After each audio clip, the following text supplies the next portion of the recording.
எல்லாருக்கும் வணக்கம். நம்ம கண்ணுக்கு தெரியாம, ஆனா நம்மள சுத்தி எல்லா இடத்துலயும் இருக்கிற ஒண்ணுதான் வாயுக்கள். இன்னைக்கு அதோட ரகசியங்கள பத்தி தான் பார்க்க போறோம். ஒரு பலூன் எப்படி காத்துல மிதக்குது, பர்ஃப்யூம் வாசனை எப்படி ரூம் முழுக்க பரவுது, இது எல்லாத்துக்கும் பின்னாடி இருக்கிற அறிவியல ரொம்ப சிம்பிளா புரிஞ்சுக்கலாம் வாங்க. சரி. முதல்ல வாயுக்கள்னா என்னன்னு பேசிக்கா ஆரம்பிச்சு, அப்புறம் அதோட முக்கியமான விதிகள், சமன்பாடுகள் பத்தி பார்ப்போம். அதுக்கப்புறமா இந்த விதிகள்லாம் ஏன் இப்படி இருக்குன்னு சொல்ற இயக்க கோட்பாட்டையும் பார்ப்போம். கடைசியா நிஜ உலகத்துல வாயுக்கள் எப்படி இருக்கும், எக்ஸாம்க்கு என்னெல்லாம் முக்கியம்னு சில டிப்ஸோட முடிப்போம். வாங்க உள்ள போலாம். சரி, முதல்ல நம்ம டெய்லி லைஃப்ல வாயுக்கள் எப்படி வேலை செய்யுதுன்னு யோசிக்க வைக்கிற ஒரு சிம்பிளான கேள்வியில இருந்து ஆரம்பிக்கலாம். இந்த கேள்விக்கான பதில் வாயுக்கள்னா என்ன, அதோட துகள்கள் எப்படி நடந்துக்குதுங்கிறதுல தான் இருக்கு. அதாவது அந்த பெர்ஃப்யூம்ல இருக்கிற சின்ன சின்ன மூலக்கூறுகள் காத்துல இருக்கிற மத்த மூலக்கூறுகளோட கலந்து ரூம் முழுக்க ஃப்ரீயா சுத்தி வருது. இதுக்கு பேரு தான் விரவுதல், அதாவது டிஃப்யூஷன். இந்த மாதிரி ஒரு இடத்துல நிக்காம சுதந்திரமா நகர்றது தான் வாயுக்களோட ஒரு முக்கியமான குணம். இந்த மாதிரி ஃப்ரீயா நகர்றது மட்டும் இல்ல, வாயுக்களுக்கு இன்னும் சில இன்ட்ரெஸ்டிங்கான குணங்கள் இருக்கு. அதையெல்லாம் சில முக்கியமான விதிகள் மூலமா இன்னும் தெளிவா புரிஞ்சுக்கலாம். இந்த விதிகள் பிரஷர், வால்யூம், டெம்பரேச்சர் இந்த மூணுக்கும் நடுவுல இருக்கிற ரிலேஷன்ஷிப்பை ரொம்ப அழகா சொல்லும். முதல்ல பாயிலோட விதியை பார்க்கலாம். ஒரு சைக்கிள் பம்ப் ஞாபகம் இருக்கா? அது யோசிச்சு பாருங்க. நம்ம கைப்பிடி அழுத்தும் போது உள்ள இருக்கிற காத்தோட இடத்த, அதாவது வால்யூமை குறைக்கிறோம். அப்ப என்ன ஆகும்? காத்துல இருக்கிற மூலக்கூறுகள்லாம் ரொம்ப நெருக்கமா வந்து பம்போட சுவத்துல வேக வேகமா அடிக்கடி மோதும். இதனால தான் பிரஷர் அதிகமாகுது. அப்படின்னா ஒன்னு அதிகமாகும் போது இன்னொன்னு குறையும். வால்யூம் குறைஞ்சா பிரஷர் அதிகமாகும், வால்யூம் அதிகமானா பிரஷர் குறையும். ஒரு சீசா விளையாட்டு மாதிரி தான். சரி, வெயில்ல வச்ச பலூன் பெருசாகிறத பார்த்திருக்கீங்களா? அதுக்கு காரணம் இந்த சார்லஸ் விதி தான்.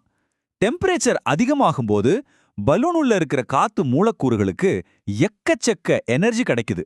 அதனால அதுங்க வேகமா நகர ஆரம்பிச்சு பலூனை உள்ள இருந்து தள்ளி அதோட வால்யூம், அதாவது அளவை பெருசாக்குது.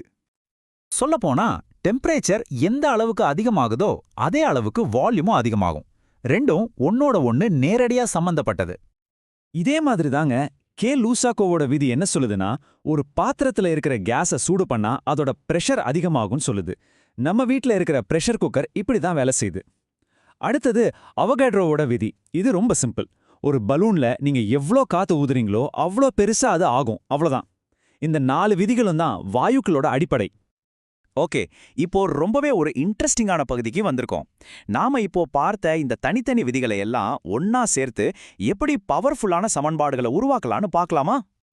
இதுக்கு பேரு ஒருங்கிணைந்த வாயு விதி. இது எதுக்கு யூஸ் ஆகும்னா, ஒரு கேஸோட ஆரம்ப பிரஷர், வால்யூம், டெம்பரேச்சர் உங்களுக்கு தெரிஞ்சா அதுல ஏதாவது ஒன்ன மாத்தினதுக்கு அப்புறம் அதோட கடைசி நிலைமை என்னவா இருக்கும்னு இந்த சமன்பாட்டை வச்சு ஈஸியா கண்டுபிடிச்சிடலாம். இது ரொம்பவே ஹேண்டியான ஒரு டூல். அடுத்து வர்றதுதான் கேஸ்லாலேயே ரொம்ப முக்கியமானது, இலட்சிய வாயு சமன்பாடு. இதுக்கு முன்னாடி பார்த்ததை விட இது இன்னொரு படி மேல. இதுல N அப்படிங்கிறது கேஸோட அளவையும், R அப்படிங்கிறது கேஸ் கான்ஸ்டன்ட்னு சொல்ற ஒரு ஸ்பெஷல் நம்பரையும் குறிக்குது. இந்த ஒரு ஈக்குவேஷன் ஒரு கேஸோட முழு ஸ்டேட்டஸையும் நமக்கு காட்டிடும். ஆனா இந்த சமன்பாட்டை யூஸ் பண்ணும்போதே யூனிட்ஸை கரெக்டா போடணும். அது ரொம்ப ரொம்ப முக்கியம்.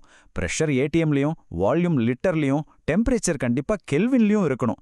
இந்த R வேல்யூ இந்த யூனிட்ஸ் எல்லாத்தையும் ஒன்னா சேர்க்கிற ஒரு பாலம் மாதிரி. இந்த டேபிள் உங்களுக்கு ரொம்ப ஹெல்ப்ஃபுல்லா இருக்கும், பாத்துக்கோங்க. சரி, இதுவரைக்கும் வாயுக்கள் என்ன பண்ணுமுன்னு பார்த்தோம்.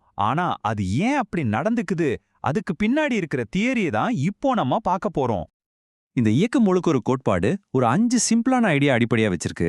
1, கேஸ்ல இருக்கிற துகள்கள் எப்பவும் ரெஸ்ட் எடுக்காது, கண்டபடி ஓடிட்டே இருக்கும். 2, அந்த துகள்களோட சைஸ் அது இருக்கிற இடத்தோட ஒப்பிடும்போது ஒண்ணுமே இல்ல, ரொம்ப ரொம்ப சின்னது. 3, அந்த துகள்களுக்கு நடுவுல எந்த ஒரு ஈர்ப்பு விசையோ விலக்கு விசையோ கிடையாது. 4, அதுங்க ஒன்னோட ஒன்று மோதிக்கிட்டாலும் பில்லியர்ட்ஸ் பந்துகள் மாதிரி கொஞ்சம் கூட எனர்ஜியை இழக்காது.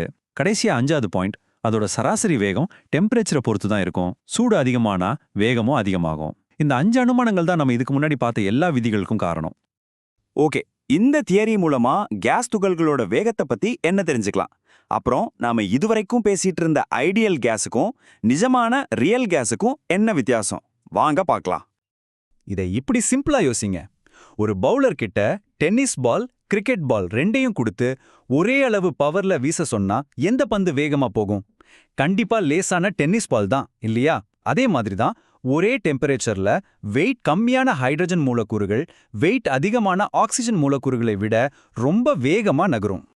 அப்போ இதுல இருந்து என்ன தெரியுது?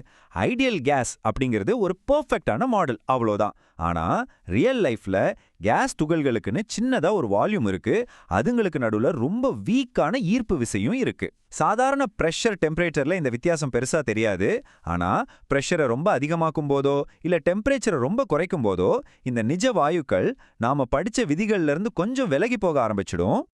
சரி, கடைசியா நீங்க கண்டிப்பா ஞாபகம் வச்சுக்க வேண்டிய முக்கியமான ஃபார்முலா எல்லாத்தையும் ஒரே இடத்துல தொகுத்திருக்கோம். இது உங்க எக்ஸாம் ரிவிஷனுக்கு ரொம்ப யூஸ்ஃபுல்லா இருக்கும். இங்க பாருங்க, பாயில் விதி, அதாவது பிரஷர் அதிகமானா வால்யூம் குறையும். சார்லஸ் விதி, டெம்பரேச்சர் அதிகமானா வால்யூமும் அதிகமாகும். கே-லுசாக் விதி, இலட்சிய வாயு சமன்பாடு, துகள்களோட வேகம். இப்படி நம்ம பார்த்த எல்லாமே இங்க ஒரே இடத்துல இருக்கு. நீங்க படிச்சது எல்லாத்தையும் ஒரு தடவை வேகமா ரீகால் பண்ண இது உதவும்.